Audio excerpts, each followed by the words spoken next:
Hey everyone, I want to do a quick demo. I'm going to use a record player for background music. Tascam 32. It's made in the early 80s. I went through this thing and to my surprise it has very, very low mileage on it. So low in fact that when I went through the two real motors, being that they're DC motors, they have brushes in them. And after you use those things for a period of time, they need to be cleaned out. These things were clean. There was not hardly any. I don't even remember any in these things. They look like they had just been put together. I was really kind of surprised. The tape posts or there's no wear marks to speak of, and the heads, they're not brand new, but they're such a slight little tiny bit of wear on them. They're as far as the looks go. This door, you usually see them all over eBay, and they're broken or they're missing. There's two little fingers on the inside here that hold the joint in there. They were broken on this, and I went ahead and reattached some off of another one using layers and layers of epoxy and such. This thing works as it's supposed to. Okay, but it has been repaired. All the other knobs and switches and everything are original. There are no feet. The original feet are gone. I do have rubber, old-fashioned rubber feet on there. So it's sitting on something and not damaging furniture. The op amps in here, the playback and record op amps are kind of cheapos from NEC, and I've replaced those with Burr Brown op amps. There's 4 of them again. And it makes some feedback I've heard is the sound is more full. It's a better sound, etc. These things usually run pretty bright, very clear sounding decks. All the pots and switches have been replaced. Capstan belt is new, and I've degummed it. I've taken all the old grease out of it and relubricated with white lithium grease and synthetic oil. I used a MRL calibration tape to set the speed for 15 and 7.5 and 15 inches per second, and went through the levels, and it records very nicely. So let me just shut up and do a demo here.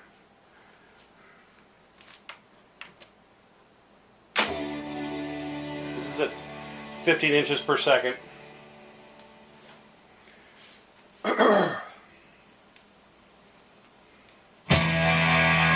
This is what's coming off of the tape right now.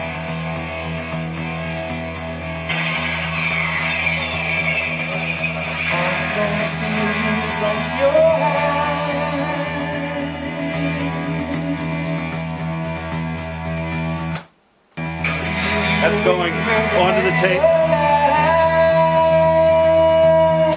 That's coming off of the tape. A little brighter.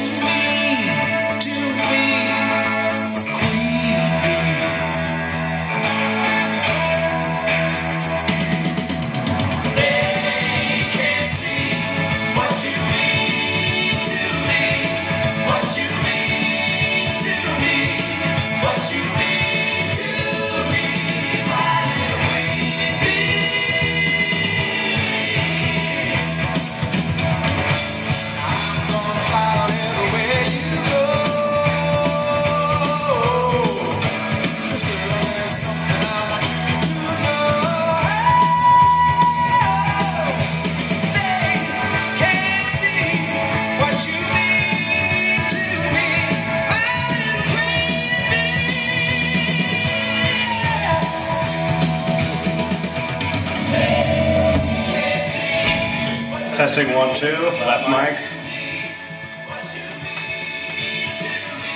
Testing 1, 2, right mic.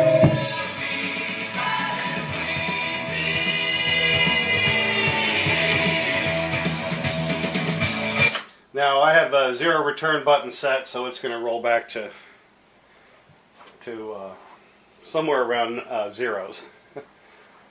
Some of these things, the Tascam 32s, I don't know about the 34s, but they'll roll back and forth until they hit 0. Instead of 0 return, it should say right around 0 return.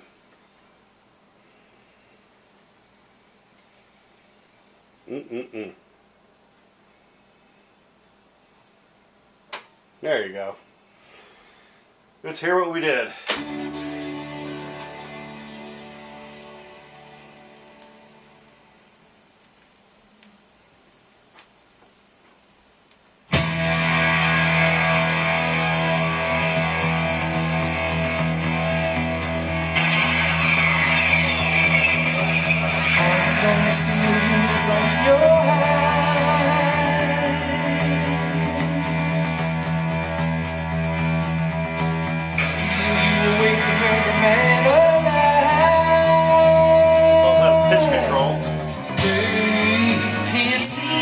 What you mean to be queen bee.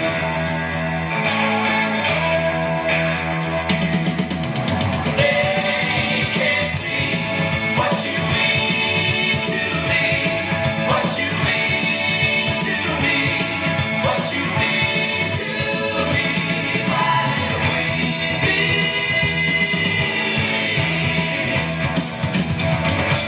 I'm gonna follow everywhere you go. 'Cause girl, there's something I want you to know. They can't see what you mean to me, my little queen bee. They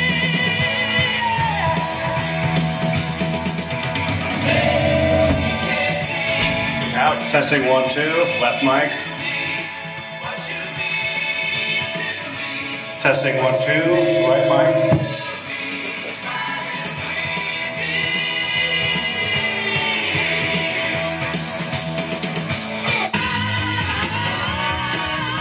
So anyways, there you go.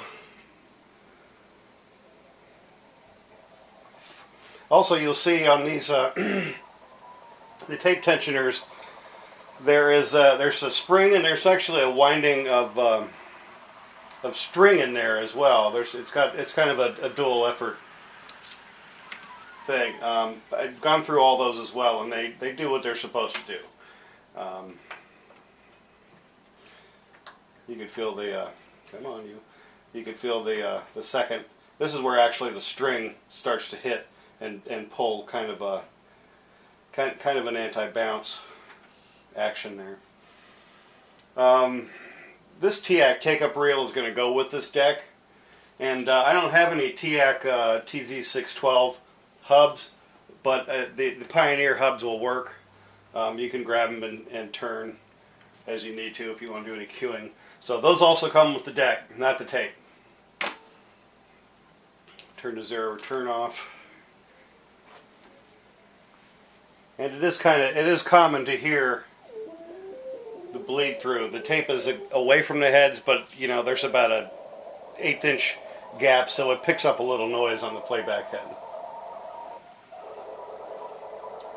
Oh, that's...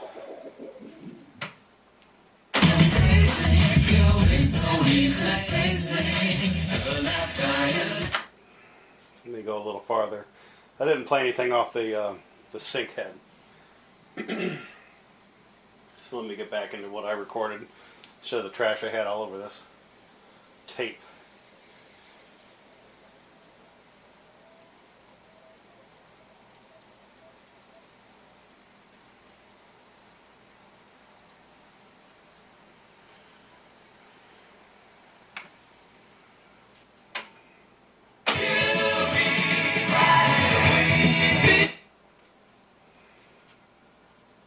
Oh, because we're not recording.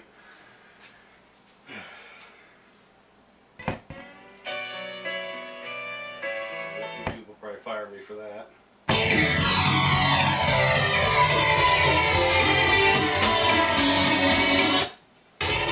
So the sync is just what's coming off of the what's coming onto the tape. If you read the user guide, there's a whole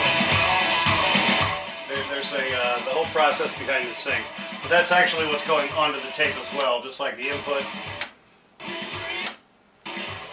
And the repro is what's actually been reproduced on the tape. Alright, so I'm going to quit rambling and putting my foot in my mouth. If you guys have any questions or comments, go ahead and leave me an email. I always appreciate it. And thanks for looking.